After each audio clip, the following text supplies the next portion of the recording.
Hello engineers, आपको एक important point discuss करनी थी। आप बहुत कन्फ्यूजन में होते होंगे कि हमारी बिल्डिंग में एसीसी ब्रिक की यूज़ होनी चाहिए कि हमारी रेड ब्रिक की यूज़ होनी चाहिए।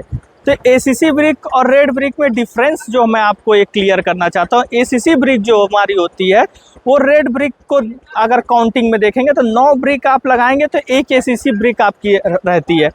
और इसकी एडवांटेज यही है कि एसीसी ब्रिक की उसकी वेट बहुत ही कम होती है, ठीक है। तो इस वजह से बिल्डिंग पे लोड जो पड़ती है बहुत ही कम ही पड़ती है आपकी रेड ब्रिक के अकॉर्डिंग। और इसकी एक डिसएडवांटेज जो एसीसी ब्लॉक की है हमारी, कि आप जब उसकी जो स्मूथनेस जो देखेंगे हमारी, वो स्मूथनेस नहीं रहेगी हमारी, तो प्लास्टर करने में बहुत ही दिक्कतें आ सकती हैं। तो उसका एक सही तरीका है कि आप पहले उसको रफ कर दें और फिर उसके बाद आपकी सीमेंट की स्लज जो होती है आप उसकी उस पर अगर लगाएंगे तो फिर उसके बाद आप प्लास्टर करते हैं तो मजबूत होगी वो। और आपको रेड ब्रिक बताते हैं। अब रेड ब्रिक में आपकी 3 से 4 चीज़ मुझे आपसे डिस्कस करनी थी कि ये जो रेड ब्रिक हमारी है, रेड ब्रिक की साइज़ क्या होती है।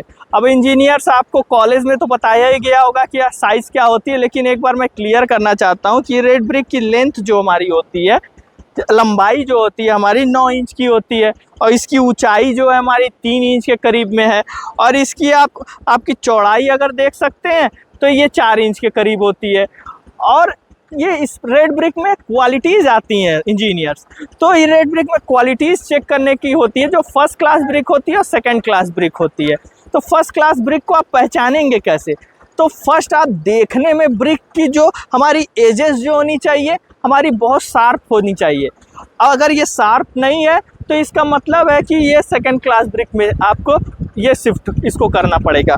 और जो इसके अंदर एक क्वालिटी जो होती है, चेक कैसे करें ब्रिक को, तो चेक करने का एक तरीका है कि आप कोई भी साइड पे 2 ब्रिक लीजिए और एक तरीके का इसको अगर आप लड़ाते हैं तो टन देने आवाज़ आती है। तो ये आवाज़ हमारी अगर आती है तो ये ब्रिक को आप सही समझ सकते हैं। और ब्रिक की साइज़ जो हमारी आपकी देख सकते हैं वेट क्या होती है, तो वेट जो हमारी ब्रिक की होती है वो आपकी 2.5 से लेकर 2.7 के करीब में होती है। तो आप पहले ब्रिक की टेस्टिंग भी करा सकते हैं अगर उस भट्टे वाले के ऊपर आपको अगर कोई डाउट है तो इंजीनियर्स आपका डिसीजन है कि आप अपने क्लाइंट के या आपके खुद के बिल्डिंग में एसीसी ब्रिक की यूज़ करें कि रेड ब्रिक की यूज़ करें, वो आपका डिसीजन है। लेकिन जो भी क्वालिटी यूज़ करें वो बहुत बेस्ट क्वालिटी यूज़ करें। तो इंजीनियर्स इसी तरह आपको अच्छी जानकारी देके इस टियर इंफ्रा कंपनी में आपको मैं इंजीनियर आशीष कनौजिया आपके घर को और आपको समझदार और मजबूत बनाया जाएगा।